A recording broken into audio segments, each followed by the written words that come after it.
We leave you this Sunday morning in President-elect Trump's home state of Florida, roaming with key deer at Big Pine Key.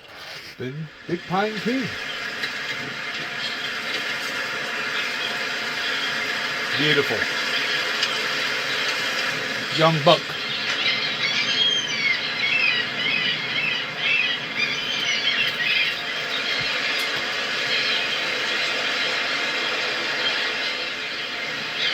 See, that one's trying to come out. I'm Jane Pauley. Please join us when our trumpet sounds again next Sunday morning.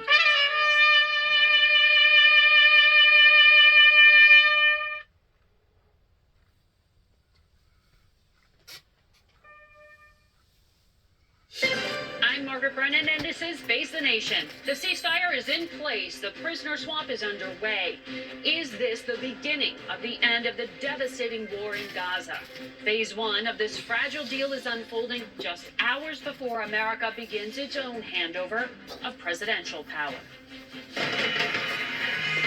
Change is coming to Washington, and despite the expected pomp and pageantry, the challenges facing our 47th president are numerous and sobering. We'll talk about the immediate ones with the incoming National Security Advisor, Mike Waltz. Republican Senator Lindsey Graham and Democrat Tim Kaine will also join us.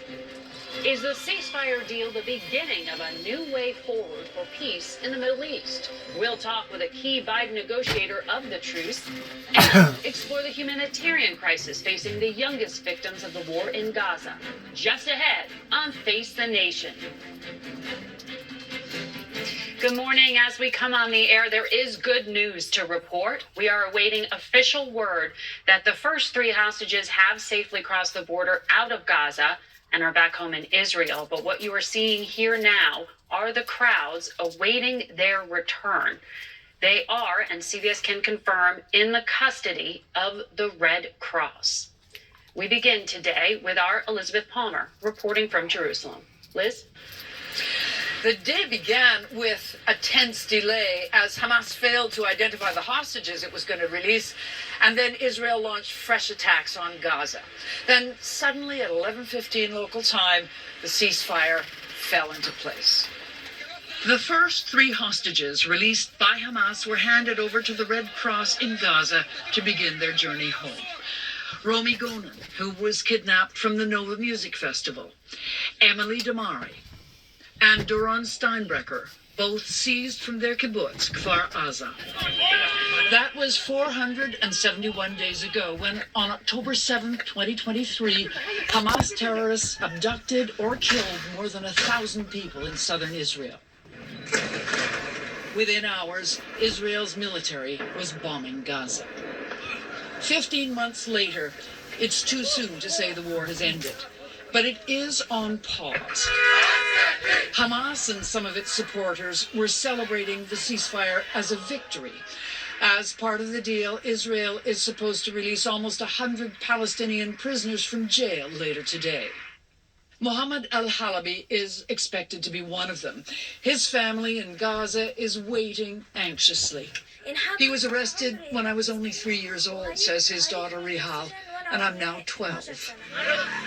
There are scars on both sides. Noah Argamani, a former hostage abducted at the Nova Festival, was rescued after 8 terrifying months. I live in a fear every single day. I didn't want the gatherers to suddenly lose control and kill me. All the terrorists was armed with many weapons, knife and grenade. I live in a war zone. Every second felt like the last second of my life. So much could go wrong with this complex deal. For a start, it has to hold for months if all the hostages are to be freed. And it depends on 2 parties with internal rifts. Israel's government, whose right wing is fiercely opposed to the ceasefire, and Hamas, which has a weakened and divided leadership. And there's no reason why they should trust each other. Gershon Baskin is a former hostage negotiator. So there will be breaches. Definitely.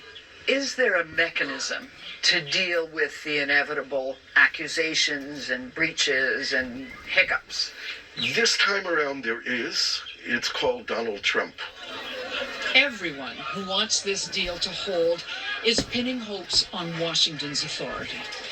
That includes Gazans who are hungry and desperate for aid to arrive, and the hostages' families who want their loved ones back, alive or dead.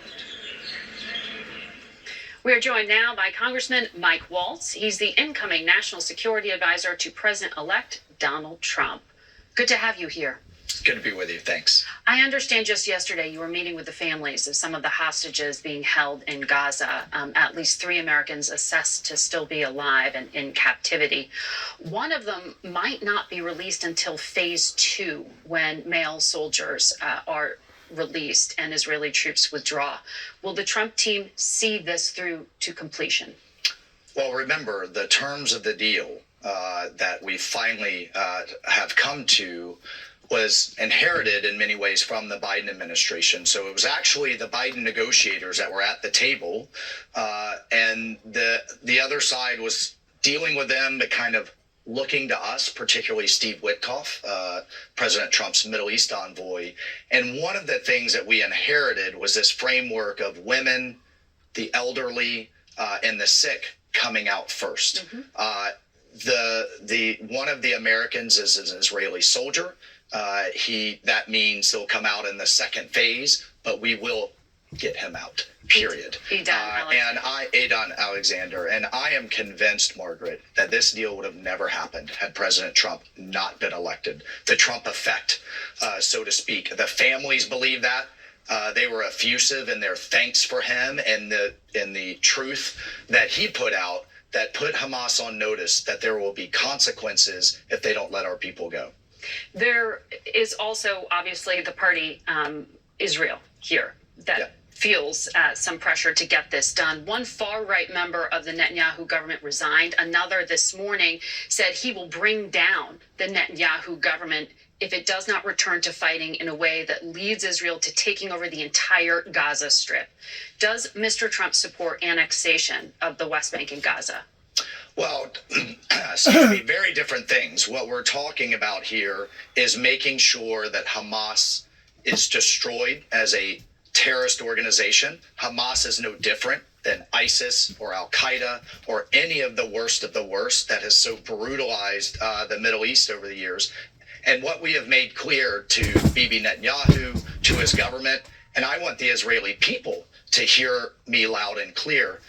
If Hamas reneges on this deal, if Hamas backs out, moves the goalpost, what have you, we will support Israel in doing what it has to do, number one. And number two, Hamas will never govern Gaza. That is completely unacceptable because they've made their intention clear, which is to destroy Israel and to have future October 7th. So I understand the concern, but at the end of the day, Prime Minister Netanyahu supported this deal. He agreed we needed to get those hostages out, and within the next 24 hours, we will see 3 women coming out alive and hugging their families. And had we not entered this, these people would have died, Margaret. I mean, these conditions that they were in. By the way, they've been held now longer than the hostages in 1979 in the Iranian hostage crisis. Yeah. They were being brutalized, raped, tortured. It was horrific. But now we're going to have a Reagan moment. We are going to have President Trump being sworn in as hostages are coming out alive, and that's something we should all celebrate.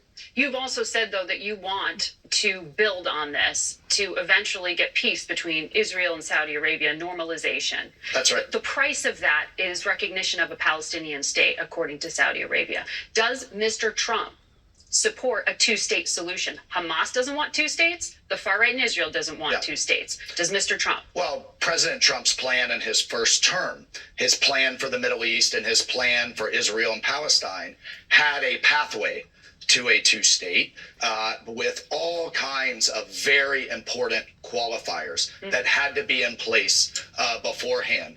Stop radicalizing the next generation of Palestinian youth. Very specifics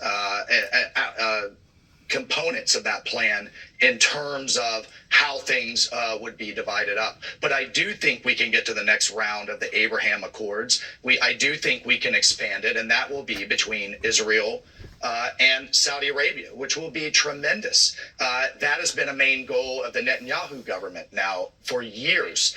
And Margaret, I could tell you, for President Trump, if in a short amount of time, if we're talking about infrastructure projects, ports, rails, fiber, data center, if we're talking about all of those things, these historic animosities will become smaller and smaller and smaller. And that is the peace that he seeks and that only he can lead. So Mr. Huckabee, the possible future ambassador to Israel, is wrong when he says that Mr. Trump does not believe in a two-state solution in the future. Well, I've spoken He said that yesterday on Yeah, Fox. no, I've spoken to him, and it's how do we eventually get there, right? And what we eventually want is the Abraham Accords and that next round, right? And there is a lot of room. Both can be true. We are going to protect Israel. We are going to make sure that they are defended. But eventually we're going to come to some accommodation that Saudi Arabia is comfortable in entering into that deal. To lead to a Palestinian state. That's what Well, they're we'll asking. see A process to exactly lead it. what that looks like. That process is going to be long. Yeah. And what was so interesting about the first administration was that we shifted the dynamics. We brought Israel and the Arab states together because of their mutual concern about Iran and its hegemonic aggression and what the Ayatollahs intended to do. We sat the Palestinian issue aside for a bit, and that is what I think the framework will get back to. There's a lot to get to, so I want to ask you what we should expect in terms of executive actions in these early days from Mr. Trump. Oh, well, look, we're going to have his campaign promises that he promised to the American people right out there on the table in terms of border, in terms of energy, in terms of taking on this kind of DEI, woke culture that has infected so many parts of our federal government, including our military, returning us to a meritocracy. He's got a lot in front of him. I'm excited to be a part of it. I can't emphasize enough, though, Margaret, on the border, the American people gave him a clear mandate. Lock down our border, deport the worst of the worst, take on the cartels. We cannot have a situation where we have paramilitary gangs that are shooting down aircraft with heavy weapons, controlling 30% of our neighbor, Mexico, and controlling whole swaths of our border. You're talking about perhaps an executive order designating cartels as a terrorist group, or I don't want to get ahead of the announcements, Okay. but we have to deal with them with what they are. These are paramilitary organizations with billions at their disposal, with armored vehicles, heavy machine guns that are fighting the Mexican army, not police, army, to a standstill. President Trump was clear on the campaign trail that we're going to take them on. And then we're going to use every resource that we need to defend the American people. Amen. We are seeing in our polling that there is a lot of approval for the Amen. president-elect's plan to deport immigrants who are here illegally. But understanding how that works is something I want to ask you. Can you tell us anything about the scope and scale of the roundups that we should expect in these first few days? Well, I think they're going to be quite aggressive. Number one. Number two, they're going to go after these criminal gangs that are Sanctuary terrorizing our cities, particularly MS-13 and particularly Tren de Agua. Our communities are asking Were you for gonna it. Our deport them neighbors too? are Because asking for it. One of those Tren de Aragua Yeah. is Venezuelan. You can't deport to Venezuela. So where are you going to send those guys? Well, we're in a number of conversations with a number of countries that will agree to take them. Okay, so that's a big diplomatic initiative you're That's part right. of. That's right. TikTok took itself offline at midnight because of this national security law that you signed on to as a congressman, which recognizes that TikTok, owned by a Chinese firm, ByteDance, is a national security threat. But on this notice, it says Donald Trump has promised to work with them. If Mr. Trump issues an executive order that bypasses a national security law, isn't this a risk? How are you going to prevent China from doing what you say they're doing already, which is siphoning up and spying on Americans? Well, look, I would even point to the author of the law, former Representative Mike Gallagher, who has put out, his goal was never to eliminate TikTok. It was to allow Americans to use it, but then to make it safe from Chinese Communist Party It was to have an American owner. Well, right. So what we need between now and Monday is to buy the president some time to evaluate those deals. And if it goes dark, that's going to be obviously extremely problematic. So both can be true. We can have an app that Americans can enjoy, but at the same time that protects their data and protects them from outside influence and undue influence. And that's the time and space that the president is seeking. And as a deal maker, I think we all should be confident that he can craft that kind of a deal. Have TikTok and ByteDance told you that they're actually interested in selling? Well, the president spoke with President Xi. Again, very top-down authoritarian system that you think he's the ultimate decider. And they agreed to work together on this. So President Xi is acknowledging that he has control of ByteDance and TikTok, and not explicitly, but I'll tell you, every company in China has, in some way or some form, has to report to or has a member of the Chinese Communist Party on its board. And must share information at the request of the Chinese Communist Party. Well, that was the concern of a lot. And right? Tom Cotton is saying that just now, though. Sure. And again, the author of the law is saying both can be true. We can have an app that protects Americans. And I could tell you, I wouldn't want the FBI or the U.S. government monitoring every keystroke or seeing every password, nor would we want the Chinese Communist Party. But we also want an app that 170 million Americans clearly really enjoy, and that we were able to get our message out during the Trump campaign in a very powerful way. So you believe that an American owner will emerge and a deal will be done?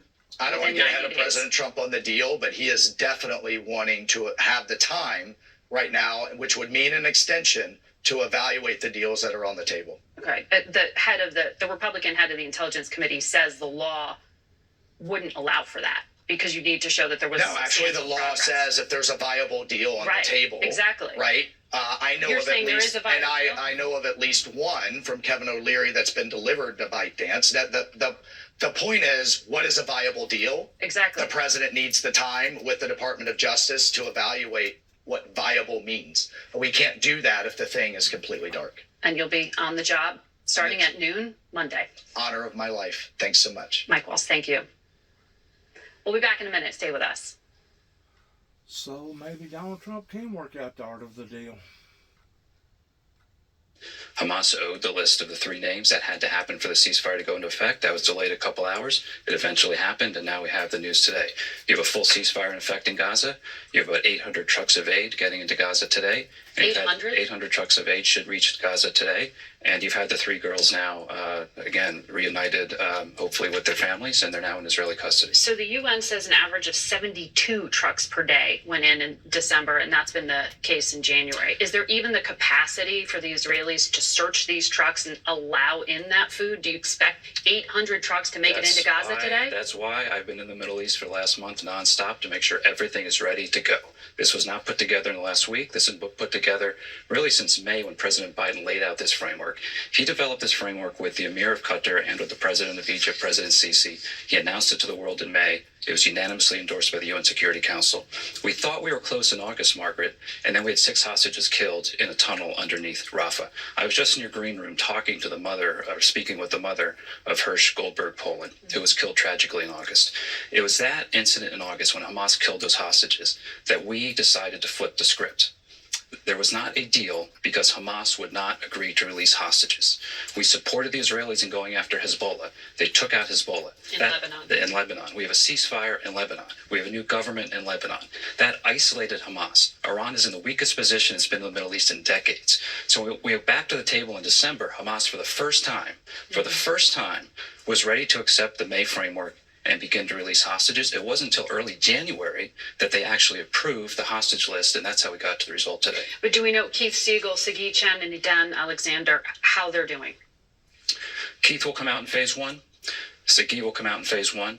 Idan was a uniformed Israeli soldier. He was phase 2, but we are committed. I think you just heard this from Mike Waltz, and we've been working seamlessly with the incoming team. I think this is a testament to President Biden and to President Trump, allowing us to work together. I worked with Steve Witkoff over the last week. Again, a partnership I think historic to help get this done. Trump's And, envoy. we are committed to getting Idan out as early as possible. I spoke with Adi Alexander, Idan's father, just last night. So, Prime Minister Netanyahu described this overnight as a temporary ceasefire, and he says he has permission to begin fighting as needed. Do you believe he sees this as just a strategic pause, or that he actually wants to end this war? The way the deal is structured, on day 16, the negotiations begin for phase 2.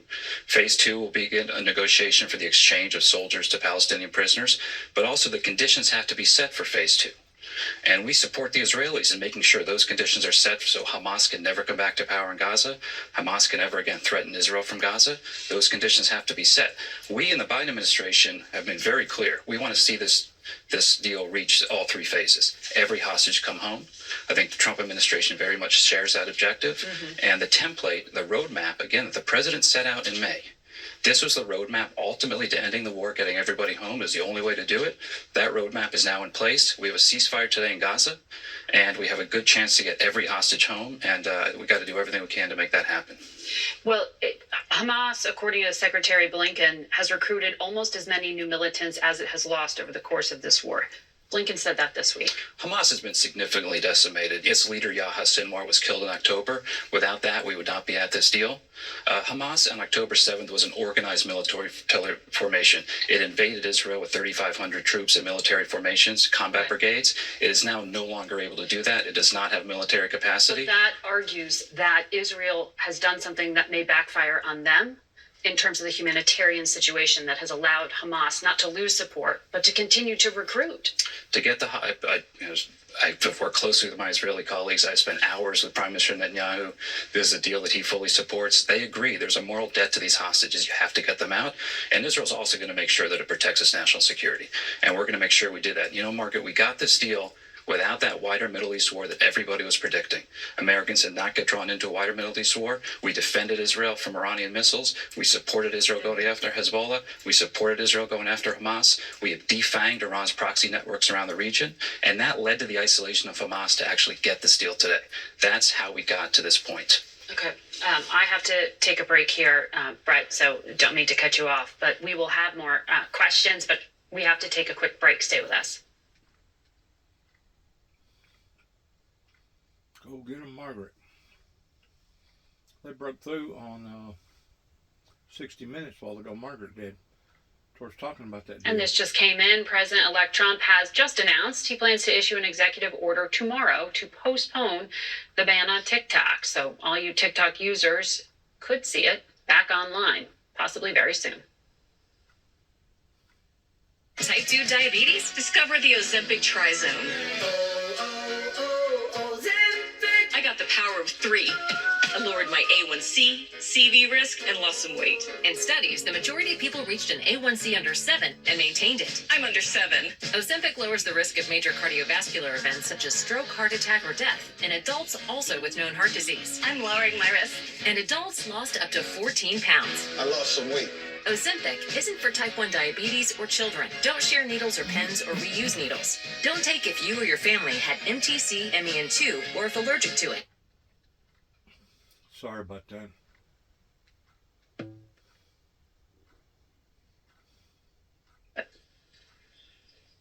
I said, but baby, I said, you can't be carpet bombing these communities. And he said to me, well, you did it. You carpet bomb, not his exact words, but you carpet bomb Berlin. You dropped a nuclear weapon. You killed thousands of innocent people because you had to in order to win a war. And President Biden went on to say that's why the entire UN and international order was created, to stop that from ever happening again. How much do you think Israel's standing in the world has been damaged by the conduct of its military? Well, Mark, that was a conversation early on when the debate was whether or not the Israelis should go in on the ground. And we had a debate with them about that. Ultimately, we supported them, and they were right, because Hamas was living in 400 miles of tunnels underneath Gaza. There was no way to root out Hamas without going into Gaza. And frankly, But he was talking about dropping bombs. But you can on see buildings. Hamas, but I'm just going back to what the conversation was about. It was about how this was going to go. And look, we've worked very closely with the Israelis. Too many people have died in this war. That's why we work so hard to get to where we are today with a ceasefire. The ceasefire today, this framework, this roadmap the president laid out in May, was the only way to end the war. And the only way to end the war was, frankly, with massive pressure on Hamas and knocking out the other proxies that were supporting Hamas. I just have to emphasize this again. When Hezbollah was firing on Israel every single day, it was Hassan Nasrallah's position that they would not stop shooting at Israel and making northern Israel a no man's land until Israel accepted all of Hamas's terms in Gaza. Israel had to knock out Hezbollah to get this deal. That's what happened with the ceasefire at the end of November. That's what opened up the space to get this deal. It's been a brutal war. But to end it, we had to get the ceasefire deal, and to do that, we had to support Israel and back them up, and we did. Well, we will see if the ceasefire becomes an end to the war and there's more diplomacy ahead. Brett McGurk, thank you for sharing the details. We're going to turn now to Republican Senator Lindsey Graham, who joins us this morning from Seneca, South Carolina. Good morning to you, Senator. Good morning. I imagine you are supportive of this ceasefire and Mike Waltz's pledge to see it through. Yeah, I very much appreciate what Brett and Steve Witkoff have done. Let me just say this. These people would not be coming out if Donald Trump had not demanded they be out. Everything Brett said about pressure on Hamas and Iran is true, but the game changer when Trump said, I want them out, all hell will be to pay. Now, here's what I'm hoping. They come out, the deal holds, but what does the end of the war look like? I want to reinforce something to you. This war will never end with Hamas in charge of Gaza, politically or militarily. Their days are numbered. And the next question for the world is, what do we do about the Iran nuclear program? That's where we're going to move to next.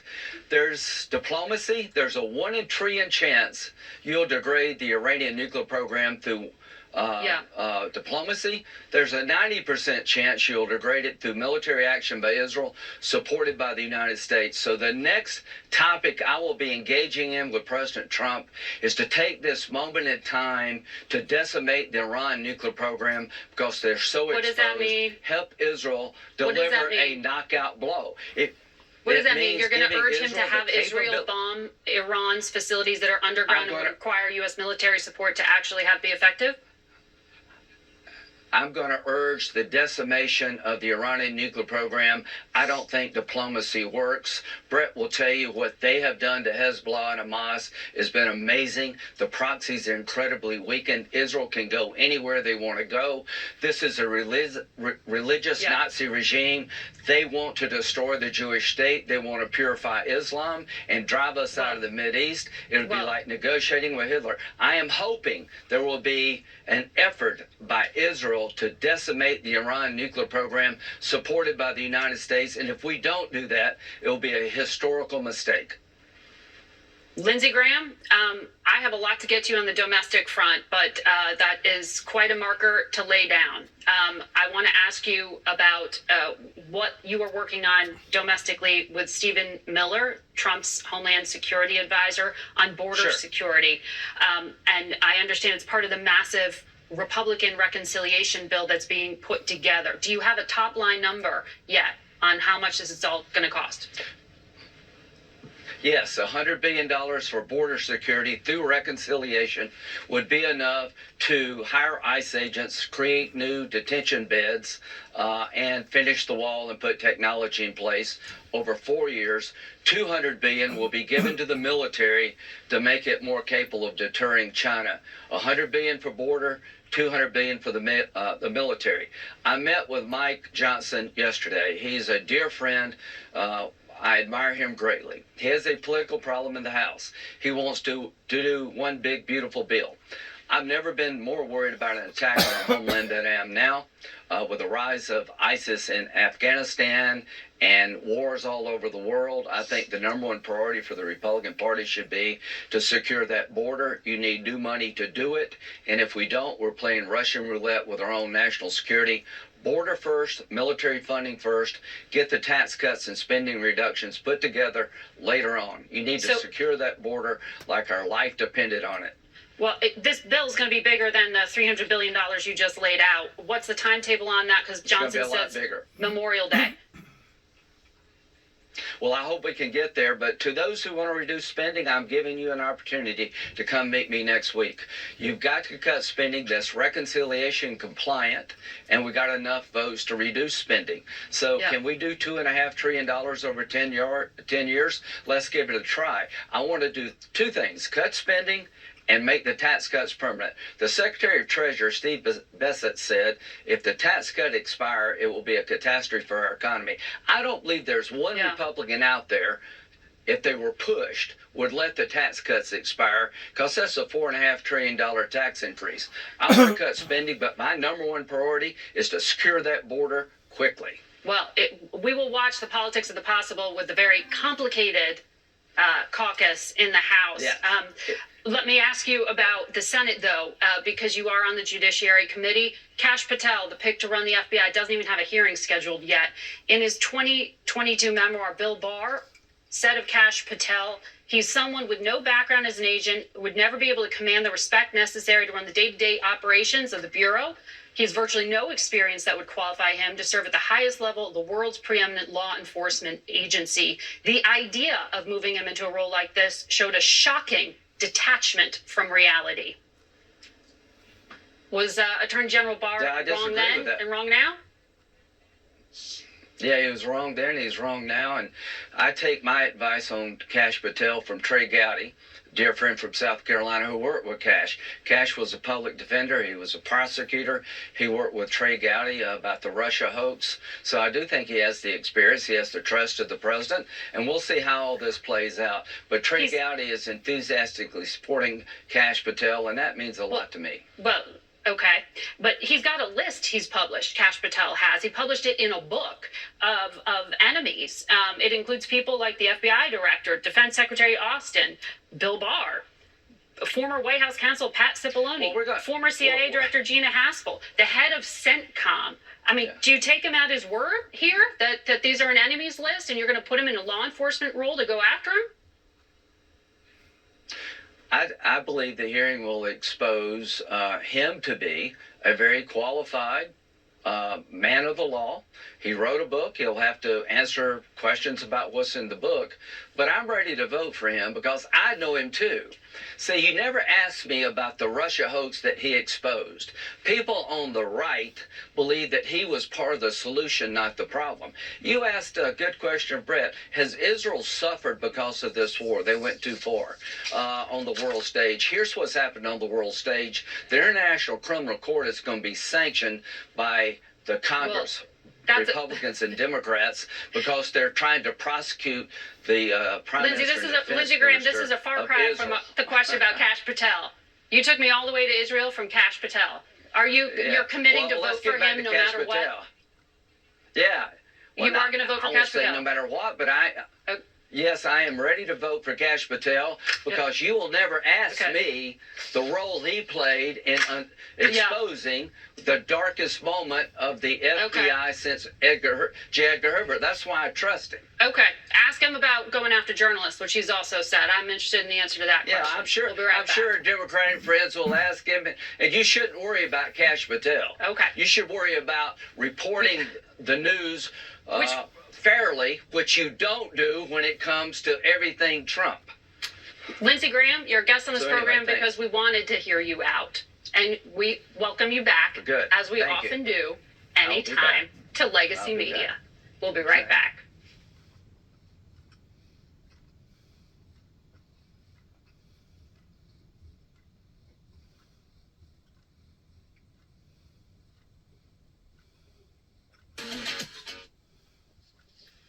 We turn now to Virginia Democratic Senator Tim Kaine. Good morning to you. Margaret, great to be with you. Thanks. I want to ask you about some of the positions you hold on key committees that have a role in in going through the confirmation process for some of Mr. Trump's picks. Senator Rubio is expected to be swiftly confirmed as Secretary of State. You expect him in on day one? I do. He visited my office before the hearing. He did very well at the hearing, and I think we are likely to act on day one, and he'll get a strong bipartisan vote. When it comes to some of the other picks, Democrats have very little say, frankly, because Republicans have this 53-seat majority, so they don't need Democratic votes. You sharply questioned Pete Hegseth this past week, who is the pick to run the Pentagon. You asked about his willingness to break oaths, having cheated on his second wife and the mother of a child born 2 months before, when he had told police he was having consensual sex with a woman in Monterey, California, who filed a claim of sexual assault. And he filed a financial settlement.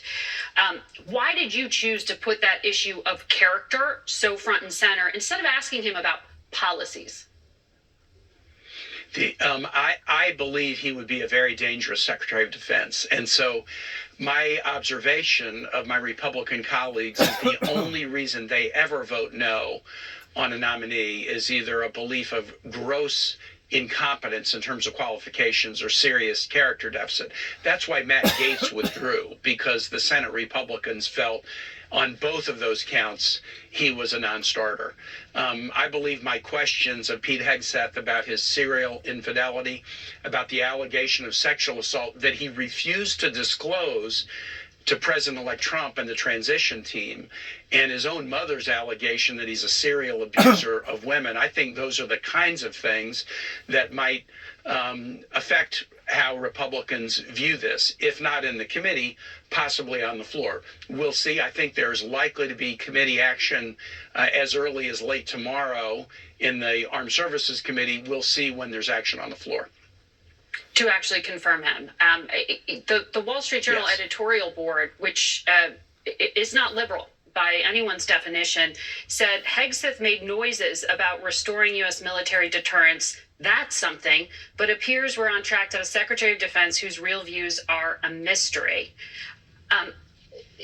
Wasn't it also important to hear what his plans are for China and the like? Because it looks like he is going to sail through if Republican leadership can keep Republicans in line and get them all to deliver the votes they need.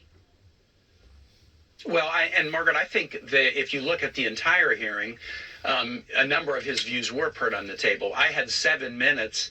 It was so unusual to have a Secretary of Defense nominee refuse to even meet with any of the Democratic members of the committee, except for the chairman.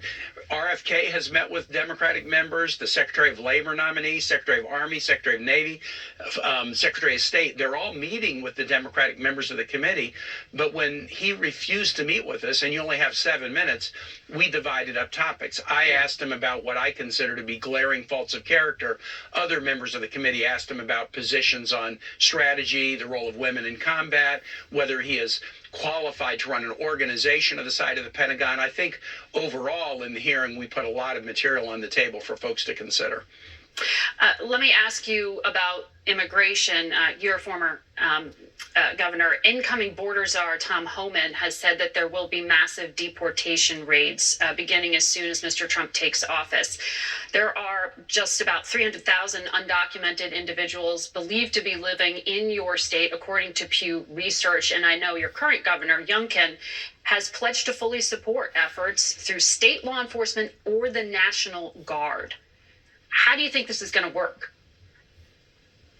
Well, I don't exactly know how the administration is going to do it, but let me tell you, I'm hearing significant concerns from many sectors in the Virginia economy: agriculture, hospitality, healthcare, construction, that massive deportation raids would be an absolute gut punch to the Virginia and American economy. And if you add to that the Trump threat of massive tariffs, I think you're going to see a lot of pain for consumers and a lot of pain for employers if they carry through on mass deportation. Now, look, you got a president who says a lot of things and then chooses not to do them. So I don't know exactly what this is going to look like. Yeah. But I would say that the economy of Virginia and the economy of this country is going to suffer through mass deportations and tariffs if they go forward with what the president has said he will do. Well, the Biden administration prioritizes criminals in their roundups and deportations. The Trump administration says they're also going to target criminals. Do you think this is going to look different? Well, it's I do think the Biden administration prioritizes criminals who are a public safety risk, who pose a threat of violence. The Trump administration could go much broader than that. Looking at folks. I mean, for example, there's a bill that's pending in the Senate right now that would deport people on the basis of an arrest, even if they've not been convicted of anything. A shoplifting arrest, even if they've not been convicted of anything. A fundamental aspect of our society is that an arrest doesn't mean anything unless there's a conviction, because people get arrested all the time for things that they didn't do. So if the Trump administration says, look, an arrest leads to deportation even without a conviction, yep, it's going to look completely different than what the policy has been during the Biden administration. Senator Tim Kaine, thank you for your time today.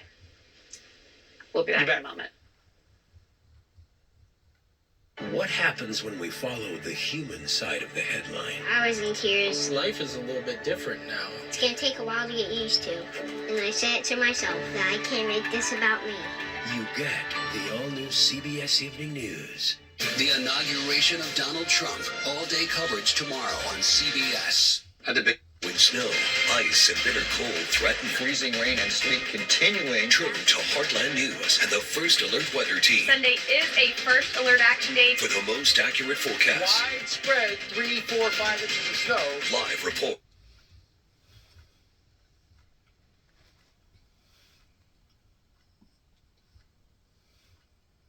Margaret. You have teams inside of Gaza. We just heard from Brett McGurk, as many as 800 trucks ready to go into Gaza. Have any of yours actually made it in yet? Not as of 10 minutes ago, Margaret. We have 60 trucks waiting in that queue, all loaded up with warm clothing, shoes for kids, pallets with medicines, malnutrition treatment, which is sorely needed. We haven't as yet seen any go in, but that could have happened over the last couple of minutes. And it's incredibly difficult just to get in through the security screenings. I think the peak has been 200 or so trucks per day. So to scale up to 800 is pretty incredible if they can pull that off. Yeah. But when I look at some of these statistics, they are just jaw-dropping. 1.1 million kids in Gaza, half the population, need food. They're urgent need, surviving on one meal a day after 15 months of war. What state are these kids in? There's estimates that there's about 300,000 children in real acute need of malnutrition treatment. This is not just food, right? This is a medical treatment to make sure that they don't get real long-term consequences of their malnutrition, cognitive as well as physical. There are 150,000... and this is what Hamas has caused? Lactating women inside of Gaza who urgently need micronutrients as well to avoid those same consequences. So the needs are enormous. I read, and this was particularly heartbreaking, that Save the Children is also going to try to connect more than 17,000 separated children to find family members. That's right. It's going to be a huge effort. It's a real moment of hope and peril at the same time. We know. How do you do that? Well, what we'll do is we do family tracing. So we're going to try to find extended family, even if not direct parents, extended families, aunts, uncles, nephews, neighbors sometimes, the community where they were, find members from that community, vet them, check backgrounds, and then the painstaking process of reuniting these children, many of whom have been either displaced or lost, and some even displaced outside of Gaza, help them reconnect to that community. A lot of mental health, psychosocial support, cash to make sure that family is also able to care for them in already a situation of where most of them will have lost everything. So it's a long... This is all about the works of the devil, the works of Satan that has caused this uproar, along with all the other pain and grief and all the other stuff pertaining to gas prices and setting the world back 30 plus years in comparison to us should have already done been gone, and the resurrection of the second coming pertaining to the rapture should have already done occurred. I put a proposal about me killing this guy over there in Saudi Arabia, that if I win, it goes to a two-state solution. If he wins, it goes to a one-state solution. But I ain't never heard nothing on that, and probably don't nobody take me serious on that. But I know that Satan's over there in Saudi Arabia, and it ain't somebody. This is where America messed up. They thought that they could pick and choose towards who the actual true Satan is. Well, there's all kinds of demons, and there's all kinds of Satan lookalikes, just like there's all kinds of Jesus imitators, because Christ said that there would be imitators, that they would come in sheep's clothing, but would be raging wolves inside. But what society has done, they have prolonged prophecy from being fulfilled. And the only way it can be fulfilled is through Jerusalem, through building back the temple regarding the doomsday devil's dole. That's the only way that we are going to see any type of formal, informal, true, united peace over there. Long and hard, painstaking process that also needs real, sensitive and professional social workers. When will those professionals be able to get in? Well, we hope as soon as possible. In phase one. That is the real ask and hope. Weeks. We need urgently to get in pediatric medical workers. We need those social workers in. You need every kind of medical professional that you can think of over there right now. It is such of a horror of sadness of seeing what this Hamas, and to think that the world turned towards wanting to support this guy. That was flabbergasting to me. Case management workers to protect children. We need a refreshment. We have a workforce of 250 Palestinians in Gaza who've been at it for 15 months. They are exhausted. They also need to get back to their whatever's left of their homes. We urgently need to be able to surge in adequate capacity and specialism. So Hamas is not going to govern Gaza. They're not governing Gaza now. It's largely chaos. How practically... And you can't really blame it all on Hamas. And the reason why is because the temple hadn't been rebuilt yet, that even Trump was in support of, pertaining to the Abraham Accords. So by them delaying these tactics has only caused that much more grief and anguish in people's lives, to their own people. To their own people. To the Jewish people. I tell you, these delay tactics has set everything back.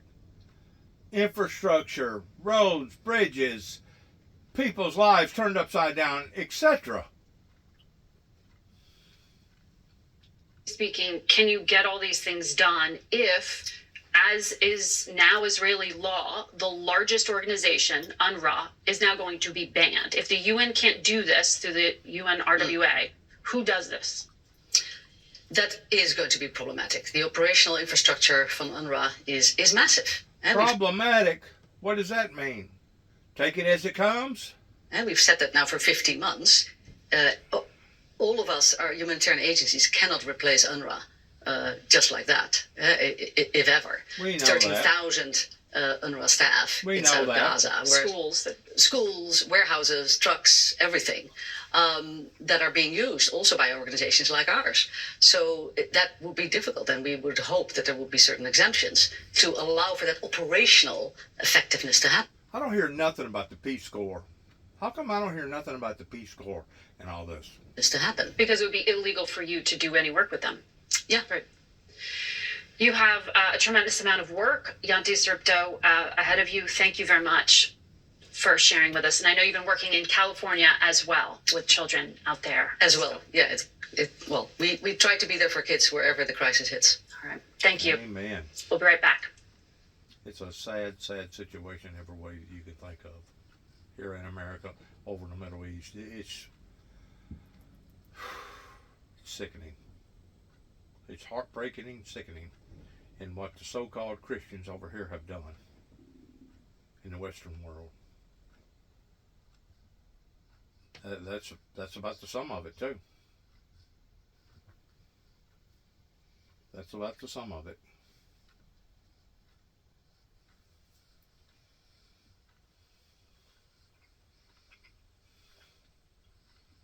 St. Judas got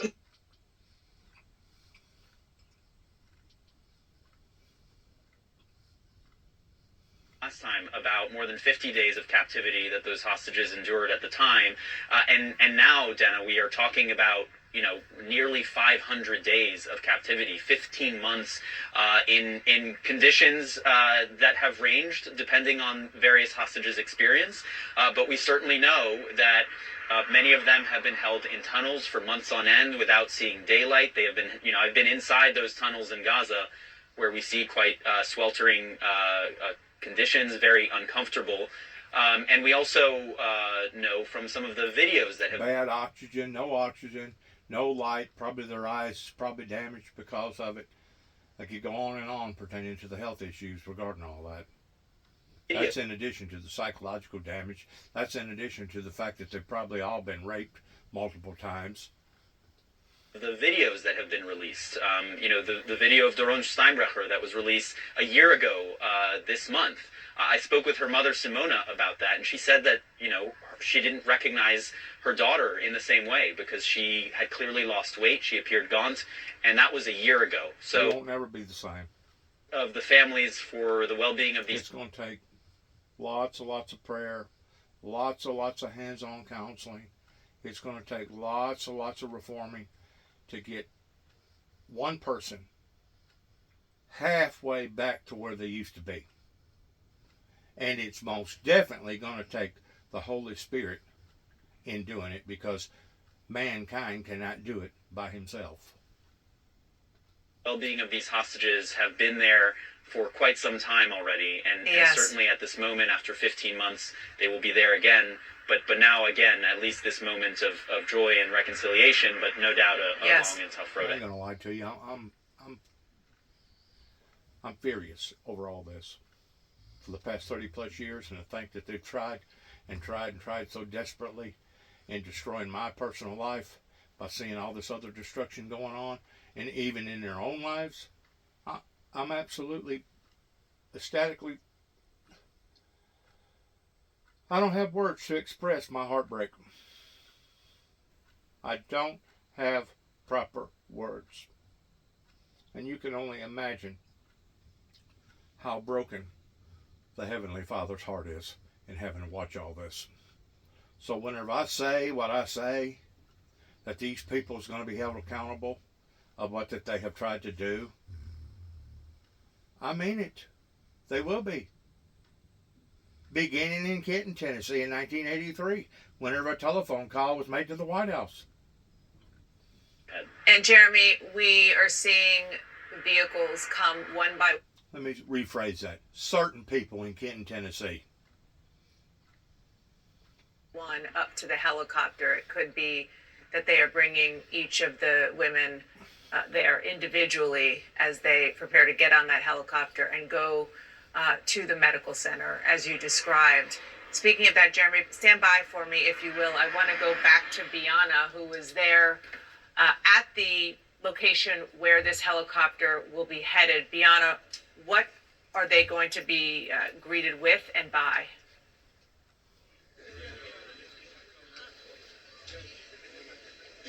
Hopefully a fleet of doctors and nurses. Bianna, I'm not sure if you can hear me. Can you give us a sense of what's happening? Dana, sorry, no, I didn't hear you there, yes. So behind me, you see the helipad where we are expecting the three hostages to be arriving any moment now. We are getting news that Emily Damari has lost 2 fingers. Those fingers were lost on October 7th at the terror attack from Hamas gunfire. This is being reported by her family. So everything is relative. One could say that they are in good enough health to arrive here at Sheba Hospital, where they might not need the intense medical treatment that had been feared of other hostages. But given that we now know from her family that she has sustained an injury where she lost 2 of her fingers, and that was from October 7th of 2023, you get an understanding of how the hospital will be responding here. They will be greeted here by medical staff, and then, as Jeremy noted, they will be brought into a separate isolated ward here that they've learned lessons from 2023, sadly, about the painful experience of having too much exposure to the media, to the press in those early days, those early moments. Of course, one can understand the nation wanting to see these jubilant moments of families being reunited, but it's not only the families of the hostages that are being brought here, it's also a reminder of the families who have yet to be reunited with their family members that are still in Gaza. The remaining hostages is why they said we're not going to be showing much information at all. We don't know if we'll be getting any sort of press briefing later on throughout the evening from medical doctors. I went to one of the 6 hospitals, not Sheba, but a different. And it shall prosper in the thing for which.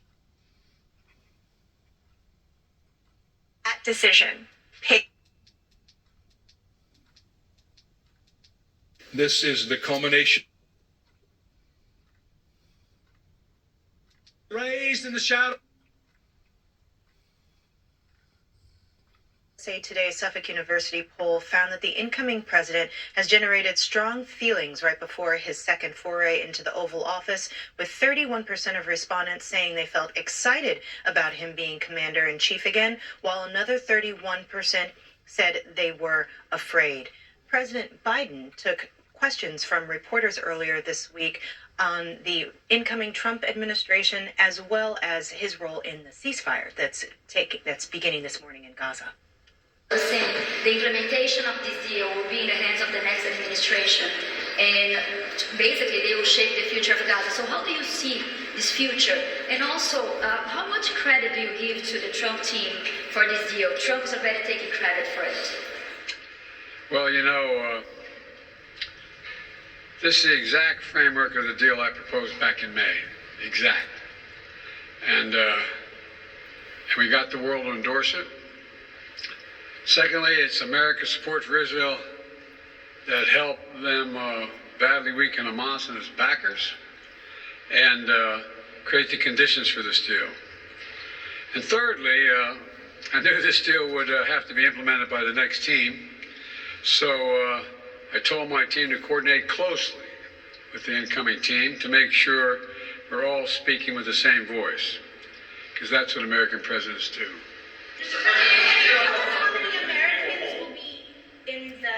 How many Americans will be released when the hostages are being released? All the exact detail of how many people are being held, how many bodies will be returned and less, will all be forthcoming. All of it. All of it. Thank you. Mr. President, what's your confidence that this deal will hold? I'm confident. Who's the history books credit for this, Mr. President? You or Trump? Is that a joke? Oh. Thank you. In other news we're following this morning, the 170 million users of TikTok in the United States got a different message when they logged on to the app today. As reported here in the Wall Street Journal, TikTok has gone dark for U.S. users, while Trump signals he will save it. Americans start losing access to the popular video sharing app as the law goes into effect. The app The day many of us prayed and hoped would come. Keep it right here. Sunday Agenda will return in just a moment.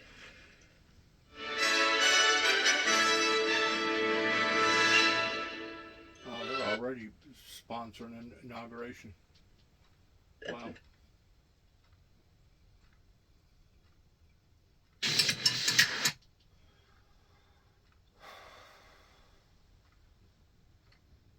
Time in over a year that will also last, and certainly that hope is very much in the air in a way that it has not been for over 15 months now. And this framework, which was written by and born out of the Biden administration, President Biden, Secretary of State Antony Blinken, and they worked on it for months and months and months, since May, even before May. We know that the current Secretary of State, Blinken, gave a lengthy address last week talking specifically about the fact that there is a way forward thanks to this framework beyond phase one, which is just starting. We should say that hopefully this will continue. We're going to see this today, and then similar images, people being freed next week and the week after. And then when the 33 are done in phase one, they have an entire prescription for what to do after that. It is going to be entirely up to the Trump administration and Donald Trump himself to keep that going, along with all of the parties who have a lot of internal politics and philosophical differences, to say the least. To say the least. Without a doubt, and while certainly the intention of the Biden administration, the intention of the United States and of Egypt was indeed for the 6-week ceasefire to turn into something longer lasting, to turn into an end of the war, as the president himself said earlier this week, we have already been hearing on the first day of the ceasefire voices in Israel that are casting doubt on the possibility of that 6-week ceasefire turning into something more enduring. Just today, the foreign minister, Gideon Sa'ar, pointing out that Hamas has not yet been defeated militarily, that its government structures are still in place. And indeed today we have seen many images of Hamas fighters, the Qassam brigades, in the streets trying to put out a show of force in this kind of information warfare, and to show that after more than 15 months that they are still standing. And so the Israeli Prime Minister, we know, has already come under heavy pressure from his right wing not to extend the ceasefire past 6 weeks because of that fact, because Hamas has not been absolutely defeated, if that is even possible. And again, Dana, now we are seeing that helicopter, the rotors are turning, and I think this is the moment when we expect liftoff very shortly. Truly a dramatic afternoon there. Actually, it's almost evening there. As we continue to watch the helicopter as it makes its way to the medical center where Biana is for these women who have been in captivity for 15 months, Romy Gonen, Doron Steinbrecher, and Emily Damari, to get the help and care that they need and to be in real freedom. So sad. I mean, I'm jubilant of the fact that at least 3 of them are coming out. Using a patented pole-pierce technology where the CO2 canister is only right person at this time for this job. You'll have the ability to question Mr. Patel. And I'm questioning you right now about whether you will enforce an enemies list that he announced publicly on television. Oh, Senator, I'm sorry. There will never be an enemies list within the Department of Justice.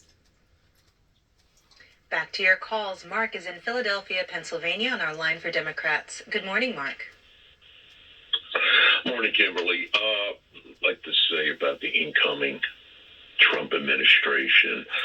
I'm in my mid-70s. I go back to Dwight David Eisenhower, a real Republican, a real man of conviction, integrity. And now look where the Republican Party is going to. Look how far it has fallen. And I have never had with a sense of dread in my 70-plus years. I'm in my mid-70s. A sense of dread of this incoming administration. And it is just, I am just so dumbfounded by this past election. But I have to say that, just want to say one thing to all these working men and women out here that are singing Trump's praises now. Let's see the tune you'll be singing at the end of his second term in 2028. And I guarantee you this, Kimberly, they're going to be singing the blues because Trump's coming right at them. Apparently, they don't know that. I don't know why. He's already talking about taking away Medicaid expansion in the states that have expanded Medicaid. A lot of Trump voters, supporters, are on, you guessed it, Medicaid expansion under Obamacare.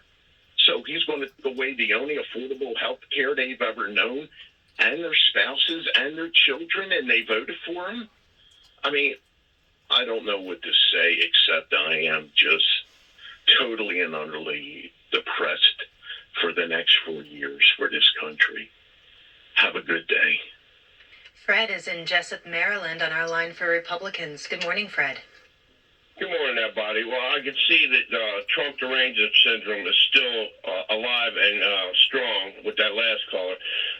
Mister, you're 70 years old and you haven't figured out what's going on in the last 4 years.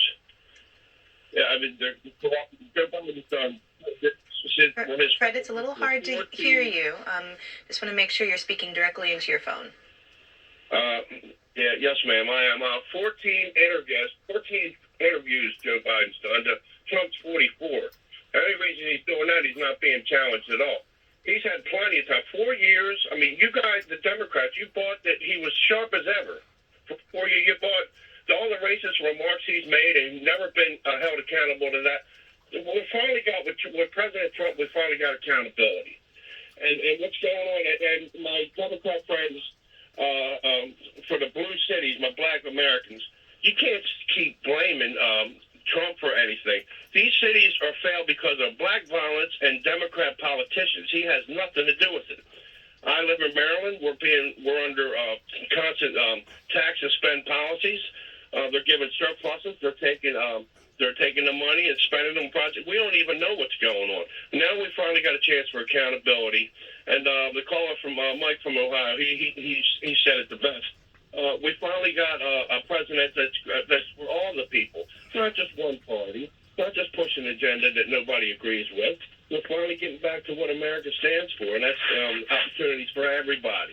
And like I wanted to also mention, the affirmative action federal workers that work from home and never show up, and you're on call, you're on waiting on hold on their phone, waiting for them to answer. They're making you wait while they're making their coffee and they're doing their little home projects. That's going to end. Start looking for a job because accountability is here. Next. All right. With the latest, Shelby. Hi, Lydia. It's great to be with you. Well, as you just named those 3 female former hostages, they are now safely back in Israel after 471 days in Hamas captivity. The women were transferred from Hamas to the Red Cross in Gaza this evening before being handed over to the Israeli military. Once they crossed the border and entered Israeli territory, where they were met by medical staff for initial assessments and were reported to be in good condition, they then had an emotional reunion with their mothers. And the 3 are now traveling. They have just gotten onto the helicopters heading for a hospital here in Tel Aviv, where they'll receive comprehensive medical care and will reunite with the rest of their families after 15 months in Gaza. Images posted on social media show the former hostage, British-Israeli citizen Emily Damari, on a video call with her family after reuniting with her mother at an IDF facility near the Gaza border. The photos revealed a bandage on her hand where she was injured during the October 7th attacks. And she appears to be missing fingers, but despite her injuries, Emily was seen with a giant smile on her face, just embodying resilience amid this horrific ordeal. We heard Israeli Prime Minister Benjamin Netanyahu say that the hostages had gone through hell, adding that they were going from darkness to light. And he said the whole nation was embracing them and welcome them home. This evening here in Hostages Square, I just want to step out the way to show you for a moment. It is filled with so many people. They've been coming and going in waves. But really, they have gathered to mark this moment.